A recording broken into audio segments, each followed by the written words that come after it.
UNICEF ও গ্যাভির সহায়তায় হাম রুবেলার vaccine এবং ওরাল পোলিও ভ্যাকসিনের প্রথম চালান আসছে আজ। গ্রহণ করতে বিমানবন্দরে এরই মধ্যে পৌঁছেছেন স্বাস্থ্যমন্ত্রী সর্দার মোহাম্মদ সাখাওয়াত হোসেন। এ নিয়ে আরও জানাতে বিমানবন্দর থেকে যুক্ত হচ্ছেন সহকর্মী শাহরিয়ার জামান পুলক। পুলক, ভ্যাকসিনের চালান কখন এসে পৌঁছাবে এবং কি পরিমাণে ভ্যাকসিন আসছে এই চালানে, বিস্তারিত জানাবেন।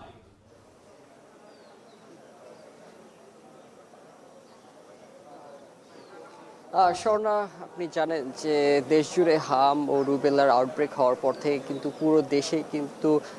হামের টিকাদানের কর্মসূচি চালু রয়েছে এবং এই টিকাদান কর্মসূচির মাঝখানে কিন্তু যে হামের যে যোগান রয়েছে সেটি কিন্তু ফুরিয়ে এসেছে, যার ফলে কিন্তু কিছুদিন আগে স্বাস্থ্য মন্ত্রণালয় থেকে বলা হয়েছে যে ইউনিসেফ এবং গ্যাভির সহযোগিতায় কিন্তু দেশে প্রায় 10 ধরনের টিকার নতুন চালান আসতে চলেছে এবং এই চালান কিন্তু ইতোমধ্যে হযরত শাহজালালের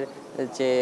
কার্গো টার্মিনাল রয়েছে সেই টার্মিনালে কিন্তু পৌঁছেছে। 11টা 40 মিনিটে কাতার এয়ারলাইন্সের একটি বিমানে, কার্গো ফ্লিটের বিমান যোগে কিন্তু এই চালানটি এসে পৌঁছেছে এবং আমরা দেখেছি কিছুক্ষণ আগেও কিন্তু স্বাস্থ্যমন্ত্রী সাখাওয়াত হোসেন কিন্তু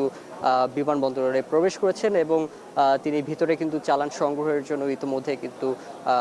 গিয়েছেন এবং আমরা যতটুকু এখন পর্যন্ত আমাদের কাছে তথ্য রয়েছে, এই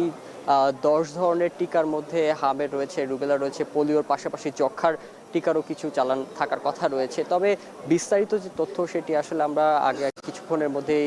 স্বাস্থ্যমন্ত্রী যখন ব্রিফিংয়ে আসবেন, এর পাশাপাশি ইউনিসেফের যে কান্ট্রি ডিরেক্টর রয়েছেন তিনিও কিন্তু আমাদের সাথে এখানে কথা বলার কথা রয়েছে। এর পাশাপাশি একটু যদি জানিয়ে রাখতে চাই, দেশ জুড়ে কিন্তু এখন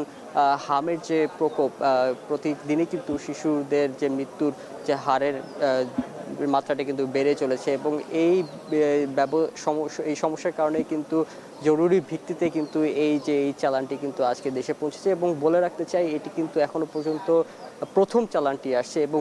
ধাপে ধাপে আরও কয়েকটি চালান আসার কথা রয়েছে এবং কতটি চালান আসবে আসলে সেই তথ্যও আজকে আসলে আমরা নিশ্চিত হতে পারবো এখানে। তবে যে এখনো পর্যন্ত যে বিস্তারিত তথ্য আমরা জানালাম যে স্বাস্থ্যমন্ত্রী যিনি রয়েছেন, এর পাশাপাশি স্বাস্থ্য মন্ত্রণালয়ের যে কর্মকর্তা রয়েছেন, এছাড়া প্রধানমন্ত্রীর যে উপদেষ্টা তিনিও কিন্তু এখানে এসেছেন, সবাই মিলে কিন্তু এখানে এই ব্রিফিংয়ের মাধ্যমে বিস্তারিত তথ্য জানাবেন। তো সোনা, এই ছিল আমার কাছে এখনো পর্যন্ত বিমানবন্দর এলাকা থেকে সর্বশেষ। হাম রুবেলা পোলিও ভ্যাকসিন